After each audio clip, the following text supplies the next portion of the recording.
March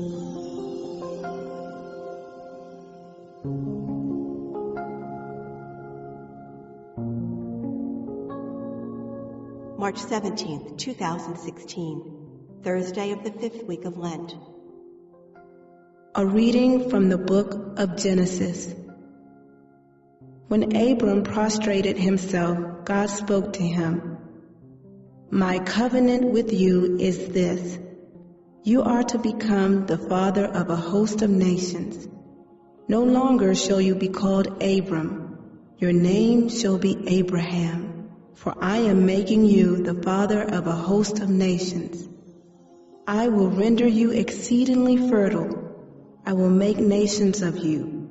Kings shall stem from you.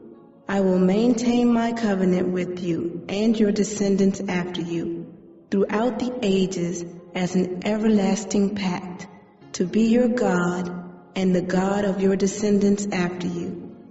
I will give to you and to your descendants after you the land in which you are now staying, the whole land of Canaan as a permanent possession, and I will be their God. God also said to Abraham, on your part, you and your descendants after you must keep my covenant throughout the ages. The word of the Lord. The response is, the Lord remembers his covenant forever. Look to the Lord in his strength. Seek to serve him constantly. Recall the wondrous deeds that he has wrought, his portents, and the judgments he has uttered. The Lord remembers his covenant forever. You descendants of Abraham, his servants, sons of Jacob, his chosen ones. He, the Lord, is our God. Throughout the earth, his judgments prevail. The Lord remembers his covenant forever. He remembers forever his covenant, which he made binding for 1,000 generations, which he entered into with Abraham, and by his oath to Isaac. The Lord remembers his covenant forever. A reading from the Holy Gospel according to John. Jesus said to the Jews, Amen, amen, I say to you, whoever keeps my word will never see death. So the Jews said to him, Now we are sure that you are possessed. Abraham died, as did the prophets, yet you say, whoever keeps my word will never taste death? Are you greater than our father Abraham who died? Or the prophets who died? Who do you make yourself out to be? Jesus answered, If I glorify myself, my glory is worth nothing. But it is my Father who glorifies me, of whom you say, He is our God. You do not know him, but I know him. And if I should say that I do not know him, I would be like you, a liar. But I do know him, and I keep his word. Abraham your father rejoiced to see my day. He saw it and was glad. So the Jews said to him, You are not yet 50 years old, and you have seen Abraham? Jesus said to them, Amen, amen, I say to you, before Abraham came to be, I am. So they picked up stones to throw at him, but Jesus hid and went out of the temple area. The Gospel of the Lord. March 17th, the commemoration of St. Patrick, Thursday of the 5th week of Lent. The first reading comes from Genesis 17, 3-9. Abram bows his head down to the ground. Remember, this is before he receives the new name Abraham, and he worships God.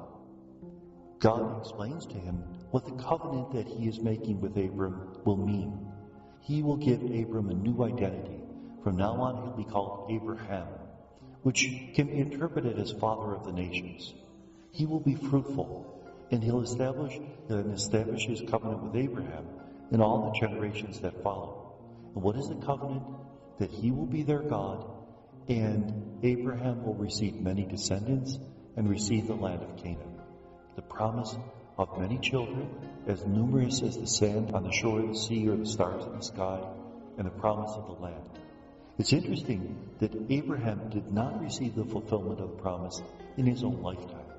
That when he died, he had only one son, the other one, Ishmael, hadn't been sent away into the desert. And he has only one cave where he can bury his wife. The rest of the land of Canaan belongs to the Canaanites. But yet he trusted. And that's what faith is all about. Trusting in the promise of God, even when we can't see its fulfillment. The Gospel is from John 8, 51 to 59. This is a continuation of the discourse that Jesus has with the leaders of the Jews. He says that if anyone believes in me, he'll have life, he'll never die. And what is the response? How can you say that? Abraham believed and he died, the prophets believed and they died. What do you think, you're greater than Abraham? And again, this is one of those ironies of the Gospel of John.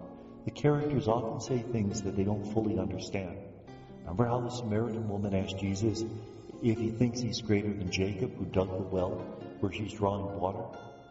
The same thing is true here. Of course Jesus is greater than Abraham. And in fact, Jesus would say that Abraham rejoiced to see Jesus' day. The response of the leaders of the Jews, you must be crazy, because Abraham died long ago, and you're not even 50 yet. How could Abraham have seen you? And Jesus' response, before Abraham was, I am.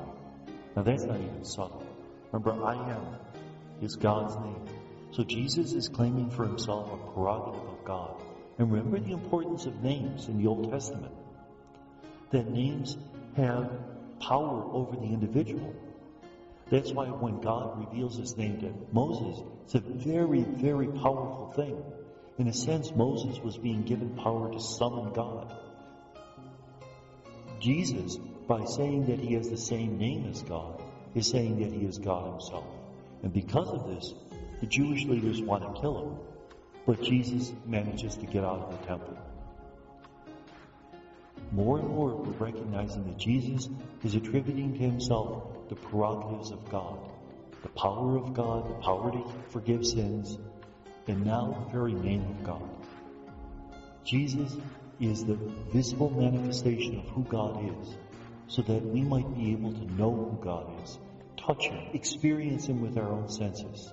God is no longer a mysterious spiritual thing that lives millions of light years away. God has come into our world to pitch his tent. And may God bless us.